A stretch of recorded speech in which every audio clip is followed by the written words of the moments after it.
میں آپ کو ایک بات عرض کروں کہ بد نگاہی یعنی بد نظری کے بہت سارے نقصانات ہیں۔ صوفیہ نے جہاں پر بد نگاہی کے نقصانات کو لکھا تو آپ نے لکھا کہ بد نگاہی کے نقصانات میں سے ایک نقصان، بڑا نقصان یہ بھی ہے کہ جو عادتاً بد نگاہی کرنے والا ہوگا مرتے وقت اسے کلمہ طیبہ نصیب نہیں ہوگا۔ ایک لمحے کے لیے ہم سب کو کانپ جانا چاہیے، چاہے وہ بد نگاہی آن گراؤنڈ کر رہا ہے چاہے آن لائن کر رہا ہے۔ آج کل موبائل کے ذریعے سوشل میڈیا کے ذریعے بھی بد نگاہی ہو رہی ہے۔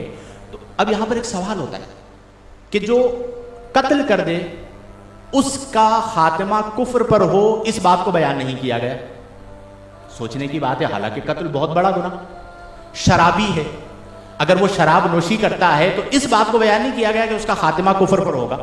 لیکن جہاں پر بد نگاہی کی بات آئی تو بد نگاہی کے وبال اور نقصانات میں سے ایک بڑا نقصان یہ بیان کیا گیا کہ جو عادتاً بد نگاہی کرنے والا ہوگا تو یہ خوف ہے کہ مرتے وقت اسے کلمہ طیبہ نصیب نہ ہو، اسے کلمہ یاد نہ آئے۔ اس کی وجہ کیا ہے میرے پیارے دوستو؟ اس کی وجہ یہ ہے کہ بد نگاہی ایک ایسا عمل ہے کہ جب بندہ بد نگاہی کرتا ہے تو گویا کہ وہ اللہ کی غیرت کو للکارتا ہے۔ بد نگاہی کا تعلق غیرت کے ساتھ۔ اللہ تبارک و تعالی اس بات پر غیرت فرماتا ہے کہ میں نے ایک چیز کو حرام رکھا، تم نے بد نگاہی کی اور حسن کو دیکھا، اور جو میں مالک ہوں، جو میں خالق ہوں، جو میں حسین بنانے والا ہوں، تم مجھے چھوڑ کر اس جزوی عارضی ختم ہونے والے حسن میں مبتلا ہو گئے اور تم نے مجھے ناراض کر دیا۔ تو اس بات پر اللہ تبارک و تعالی غیرت فرماتا ہے اور ایسا شخص ممکن ہے کہ کفر پر اس کا ختم۔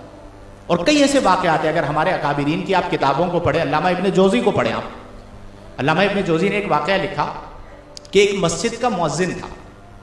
کون تھا؟ مسجد کا مؤذن تھا، اذان دیتا تھا۔ تو وہ اذان دینے کے لیے پہلے زمانے میں مینارے ہوا کرتے تھے جن پر چڑھا جاتا تھا اور اذان دی جاتی تھی۔ تو وہ اذان دینے کے لیے مینارے پر چڑھا تو دائیں بائیں اس زمانے میں نظر آتا تھا، گھر ہوا کرتے تھے، تو برابر میں کوئی گھر تھا، اس کی چھت پر ایک غیر محرمہ عورت موجود تھی۔ تو وہ جو مؤذن اوپر چڑھا تو اس کی نظر اس غیر محرمہ پر پڑی اور وہ اس کے حسن میں مبتلا ہوا اور اس نے بد نگاہی کی۔ تو علامہ ابن جوزی فرماتے ہیں کہ اس مؤذن کا خاتمہ بعد میں کفر پر ہوا، اور اس کی وجہ کیا بنی؟ بد نگاہی کرنا۔ ایسے بہت سارے واقعات آپ کو کتب میں ملیں گے کہ بد نگاہی سبب بنی اور خاتمہ کفر پر ہوا۔ آپ بلعم بن باور کو لے لیجئے، اس نے بھی ایک حسین عورت کو دیکھا تھا، مستجاب الدعوات تھا، لیکن پھر اس کا خاتمہ کفر پر ہوا۔ اور قرآن میں اللہ نے فرمایا کہ وَاتَّبَعَ هَوَاهُ، اس نے اتباع کی، اپنی خواہش کی۔ جب اس نے اپنی خواہش کی اتباع کی تو فرمایا فَمَثَلُهُ كَمَثَلِ الْكَلْبِ، جس نے اپنی خواہش کی اتباع کی اس کی مثال ایسے ہے جیسا کہ کلب عربی میں کہا جاتا ہے کتے کو۔ تو اب آپ سوچئے کہ بد نگاہی کا وبال کتنا زیادہ ہے کہ جو بد نگاہی میں مبتلا ہوتا ہے یہ اس بات کا خوف ہے کہ اس کا ایمان سلب ہو جائے۔ تو میرے پیارے دوستو، آج کے دور میں ہم سب پر یہ بہت لازم ہے کہ ہم اپنی نظروں کی حفاظت کریں، اپنی آنکھوں کو جھکا کے رکھیں۔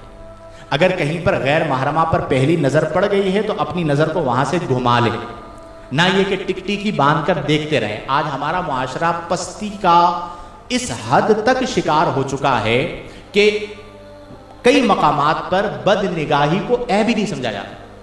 ایون میڈیا، سوشل میڈیا، دیگر جگہوں پر آپ دیکھیں تو وہاں پر تو یہ کہا جاتا ہے جی اس میں تو کوئی مذائقے کی بات ہی نہیں، صرف دیکھ ہی تو رہے ہیں۔ تو میں نے پہلے عرض کر دیا کہ دل کا جو دروازہ ہے وہ کیا ہے؟